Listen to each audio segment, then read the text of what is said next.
C'est vrai que j'étais un peu hystérique, mais j'avais de quoi aussi. Et lui-même tout traqué, tout poursuivi, je veux bien qu'il avait dû être. Il n'avait pas connu quand même le pire. Moi, je pouvais me vanter. Enfin, j'ai fait oui quand même. Je voulais pas le contrecarrer.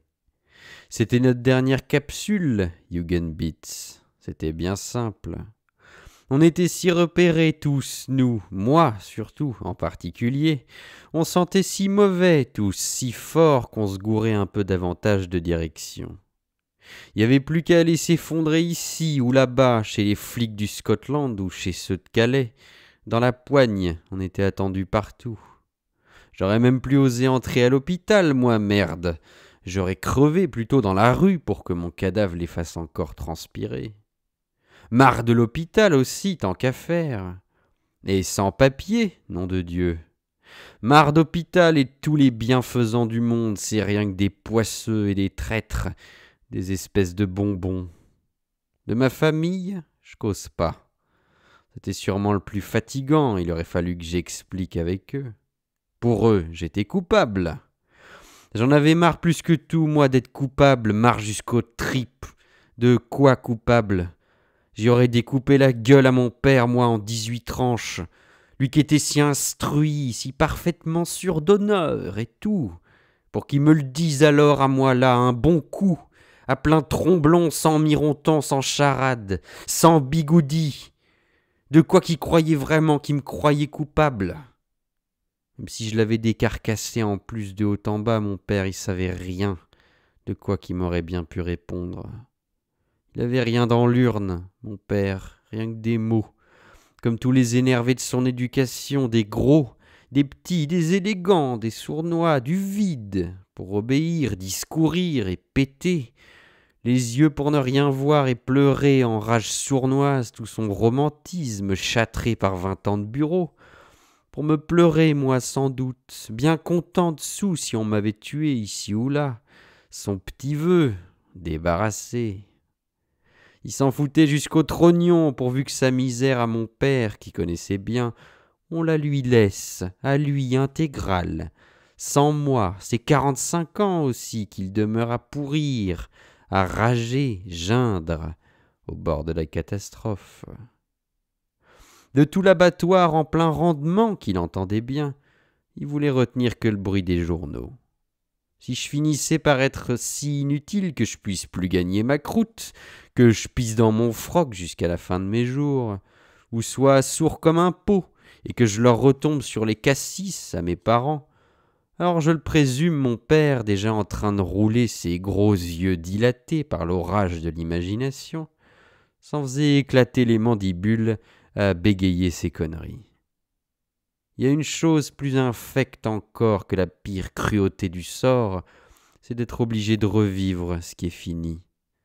Paix au monde de tortures mortes. Mon père, sa manière de trombonner dans le futile, âgé continu, réécouter tout ça, c'était comme de remanger une gonzesse qui aurait vieilli de 50 ans dans la nuit. La guerre, ça faisait pourrir sur place les âges et les distances. La connerie de mon père, elle avait pris 3 siècles d'un coup. Pauvre garçon, Qu'ils auraient dit.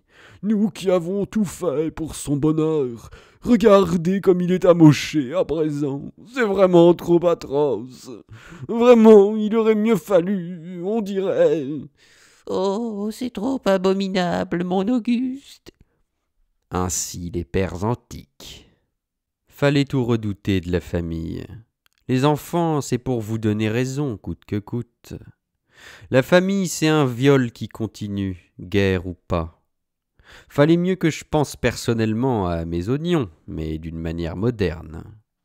Fallait pas non plus que j'en dise trop d'un coup aux Jugendbits. Il pourrait aussi nous envoyer à la promenade. Sûrement qu'il était libéral dans un sens et même subversif, ça se sentait bien, mais fallait pas abuser. L'anarchie, c'est fragile comme tout. Le principal, c'était qu'il guérisse le bijou et qu'on puisse se planquer ailleurs, dans un autre bled, de l'autre côté de Londres, pour changer. Il était bien là, le bijou, au premier étage. Un petit pavillon qu'il habitait, le docteur Hugenbitz, comme c'est partout à Londres dans les zones populaires, avec une petite cour derrière et 1000 cours semblables et plus loin, très loin, à force de petites courettes encore, et 1000 ans long, 100 000 ans large, à force c'est l'autre berge à la Tamise, l'énorme dentelle des toits en redoute, le château, les histoires jamais encore dites qui barrent l'horizon, depuis l'Adelphi Terrace jusqu'au Parlement. C'est Big Ben le cœur énorme dans Londres. Dans sa tour y monte, y bute, si lourd 12 fois contre minuit, que le temps s'arrête, hésite à nous reprendre. On entend la ville tout au loin, tout au large, qui cherche son souffle. Sarah n'avait jamais été jusque-là de l'autre côté du fleuve. La maman n'avait pas le temps des longues promenades. Peu de meubles, mais beaucoup de linge à laver quand même dans ce ménage. Et puis répondre au téléphone, n'en pas rater un. S'il était sorti Hugenbitz en visite et qu'on cogne à la porte, tout le monde se précipitait en chœur pour aller ouvrir, les trois petites, la maman et même nous autres au fond, Stéphane et moi. C'était l'instinct de la pitance qui nous animait. C'était plus souvent le facteur, il apportait énormément de journaux. Hugenbitz, le monde et les péripéties ne l'intéressaient que parce qu'il se demandait s'il faudrait encore qu'il change de nationalité. Il avait de la veine de pouvoir choisir. Par la fenêtre de la salle à manger, on l'apercevait à gauche en haut, au bout de la montée Greendale Station, la petite gare des morts. Elle dominait les 4 chemins qui aboutissaient là. Dans le soleil d'après-midi, tout était fermé dans la gare, portes, grilles, façades, persiennes. J'ai même été sonné pour voir si le chef de gare répondait, s'il me reconnaissait. Il devait dormir. Personne n'a répondu. C'est à la nuit tombante seulement qu'elle clignait d'abord d'un œil, puis s'ouvrait tout à fait. Les petits convois venaient alors vers elle dans le fond de l'ombre, un par un, deux par deux. Greendale Station procédait au trafic, tout gentiment, pour l'infini. Bien avant le jour, tout était terminé. Hugenbitz, il avait eu la bonne idée de s'installer si près. Le chef de la station, le petit rageur qui nous avait bagarrés, c'était presque un ami à lui, et puis aussi finalement à nous. Il avait pris l'habitude d'entrer dans la cuisine après dîner, avant que son boulot commence. Il entrait sans façon, et il était bien content que Bijou il aille mieux. Il s'intéressait forcément à son sort. Pour une fois, il pouvait dire il avait sauvé un mort. Ça nous faisait rigoler. C'était un sacré garçon, ce chef de gare. Il voulait du bien à la famille Hugenbitz qui débutait. Chaque fois qu'il avait un certificat pas sérieux pour un cadavre, il l'apportait à Hugenbitz tout de suite, qu'il leur tape. Ça faisait un petit casual à force, 2-3 shillings. Le chef de la station Greendale, ce qu'il aurait aimé avec sa petite casquette et ses binocles, lui, il me l'a répété bien souvent, c'était chasser le lion d'Afrique. Il aurait voulu être riche, rien que pour s'offrir du buffle aussi, et du bison. La guerre, lui, ça l'intéressait pas du tout.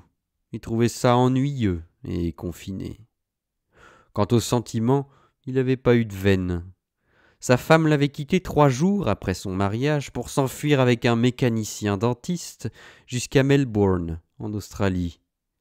Il était sûr qu'elle reviendrait, mais il voulait pas lui écrire le premier.